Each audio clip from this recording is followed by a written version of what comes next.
Olá, já estamos aí na terceira aula de comandos elétricos e vamos falar um pouco agora sobre sistemas de proteção, dispositivos de proteção. Todo circuito elétrico ele precisa de proteção. Imagine você com um circuito aí, um motor, por exemplo, e esse motor não tem proteção nenhuma.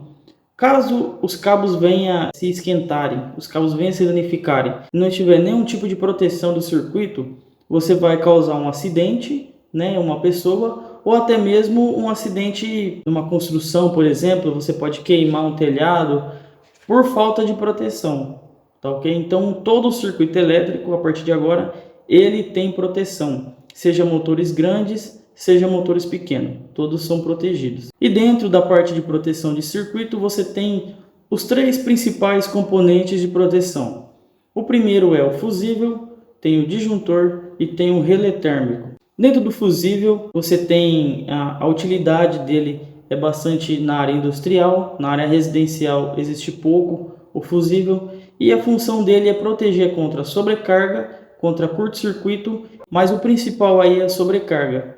Você tem dois tipos basicamente de fusíveis. Você tem o fusível Dia-Z, que são fusíveis menores, não são muito utilizados, já até pararam de ser utilizados, usavam bastante em circuito de comando. Tá? Para fazer os acionamentos, você tinha a proteção do circuito de um fusível Dia-Z, que é um fusível de menor capacidade e também uma alta atuação. E também o que é bastante utilizado é o fusível NH. O fusível NH também protege contra sobrecarga e curto-circuito. Você tem aí várias categorias do fusível NH. Você tem NH00, NH1, 2, 3 e 4. São diversas categorias e cada categoria é um tamanho do fusível. Vai de 1 ampere, 2 ampere, 100 ampere, 160 e assim por diante. 630. Então são várias categorias de fusíveis. O próximo componente é o disjuntor termomagnético. Esse é bastante utilizado na área residencial, né? Provavelmente na tua casa vai ter um disjuntor termomagnético, que é uma tecnologia, digamos assim, mais moderna em relação ao fusível.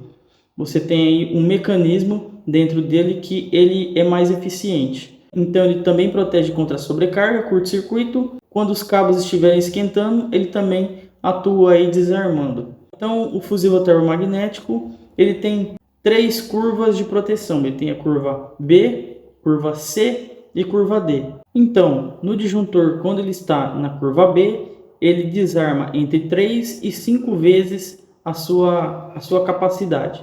Ou seja, se é um disjuntor, por exemplo, B20, então 3 vezes acima desse valor, ele vai ocorrer o desarme em menos de 1 segundo. A próxima faixa de proteção do disjuntor é a curva C.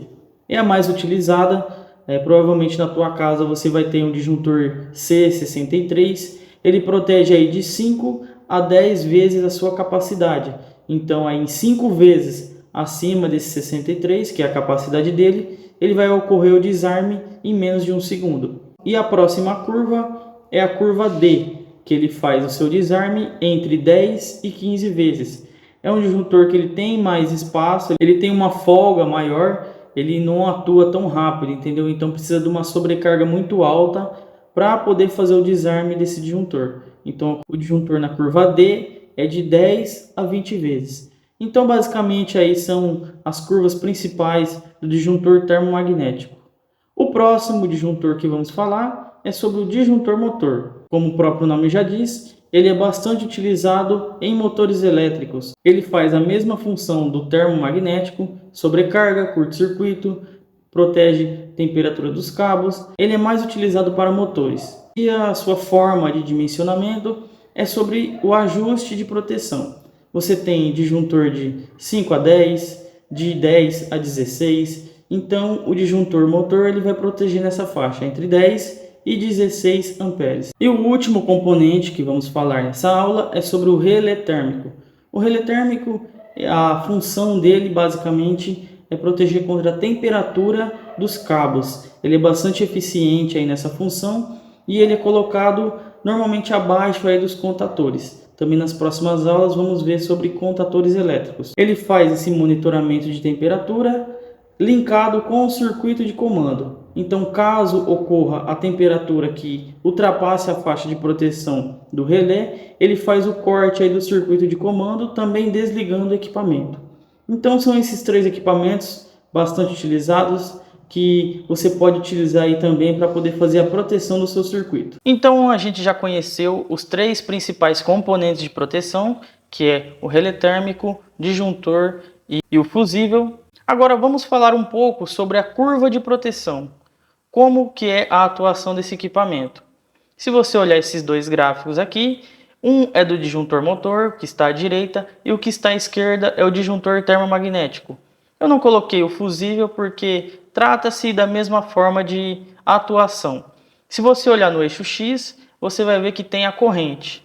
No eixo Y, no eixo vertical, você tem o tempo. Então nota-se que quando a corrente está acima do nominal do equipamento, você tem um tempo de duração que esse dispositivo vai desarmar.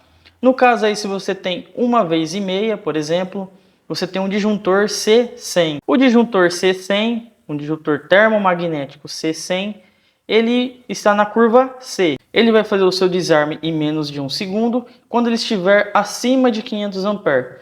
Quando ele estiver abaixo de 500, ele também vai desarmar, porém com um tempo maior. Se você olhar aí no eixo X, 1,5 quer dizer que ele está 1,5 vezes acima do nominal do que o dispositivo suporta. No caso de um disjuntor C100, em 150 amperes, você vai olhar no eixo X vertical, que faz referência ao tempo, ele vai fazer o seu desarme em 40 segundos. Quando ele estiver com 2 vezes acima da corrente nominal, ele vai desarmar em 10 segundos. E assim por diante. Então todos os equipamentos de proteção, ele tem esse mesmo fundamento.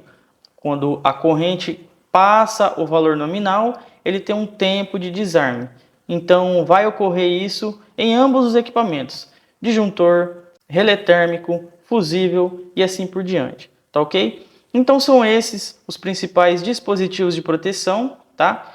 São 80%, 90% utilizado esses equipamentos, tá bom? E você já sabe aí agora como ele funciona e como ele se desempenha dentro de comandos elétricos. Então vamos para a próxima aula, lembrando que tem o botão aqui para você acessar a próxima aula. E só lembrando aí que na nossa última aula, eu vou juntar circuito de potência, que acabamos de conhecer, vou juntar circuitos de comando, que é o que vamos falar na próxima aula, e vamos fazer a análise conjunta aí de ambos os circuitos.